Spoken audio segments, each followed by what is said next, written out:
So Doovid, are you a character? Are you different from the real? Are you Doovid the character, or are you Doovid the person? Or is there a difference between the two? Yeah, I think I'm Doovid the character because, like, in real life, like I'm, like a businessman at work, or like I do things, as opposed to like Doovid the Hasidic philosopher who comes on these shows and talks about philosophy and the JQ and so on and so on. As we're in real life, these are type things that, although I'm thinking about, reading about, I very rarely discuss. I actually had a friend from Israel. Like, we had been in yeshiva, and we both had become Hasidic and studied under the same like rabbi, and he ended up like giving it up. And like, I mean, we argued about evolution for like years straight, and he's like, "Nah, evolution is true. The Torah is not true." And he went back to his secular life in America, and he was messaging on Facebook. He was like, "I can't believe you turned this Doovid into a real character," which is in somewhat what I did. Like, these are the philosophical discussions I used to have with my fellow Jews in Israel or New York. And so I just created this kind of like Doovid character that has these conversations like I used to have in seminary, but now I have them with like Goyim and whoever and Hindus, and it's open to everybody, including trolls and anti-Semites. So it's almost like a complete genre. And yeah, I think I was able of like creating this Doovid character that could only exist in the e-world. And it's kind of interesting because, like, it's like, have you ever argued with a Hasidic Jew? So now, like through the power of YouTube, you could just kind of like pop into a Hasidic base medrash and get the opinions of someone you might never meet in real life. And you could go straight into even like hardcore internet blood sport arguments, which is, like we might not meet on the street because we would get into arguments. That's why we live in different sections of town or different sections of America.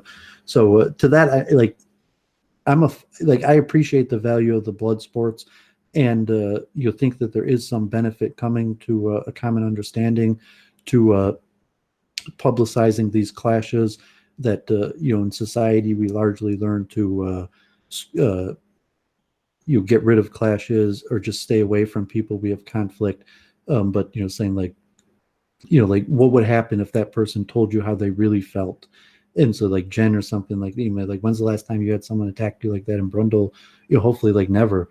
I think most people in real life probably never have that experience, or maybe like in, teenage years with stupid drama where someone just like attacking you like that. And it's almost borderline ridiculous.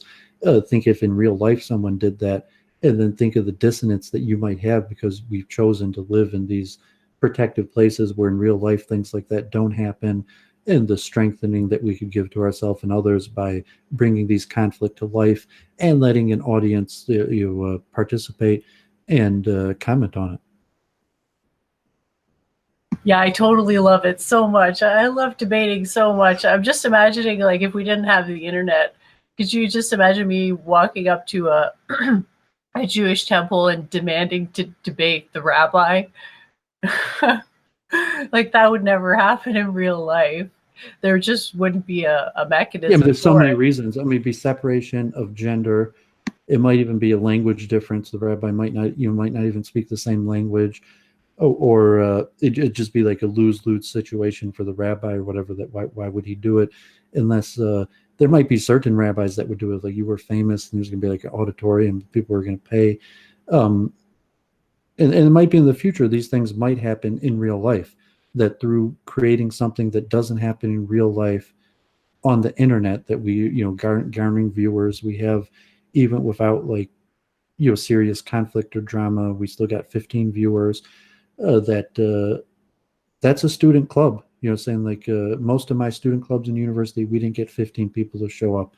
Even that, like 5 people was, 5 people is a student club. 15 people is enough. You could rent a room out at a community center, and 100 people, that's an auditorium. If that's something, so to say that if we could start producing high level discussions and there's a demand for it, eventually that demand will become in real life, where like Babs starting, meeting up with people who like the Luke Ford show, where something like, okay, there's like 8 people in the Boston area who really like what you're saying, and you're going to do like a US tour or something like that.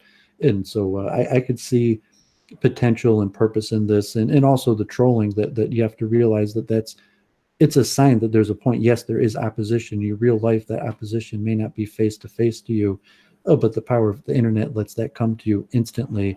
That that your haters will a lot of times find you before the people are actually interested in what you're doing do. So you have to persevere through that.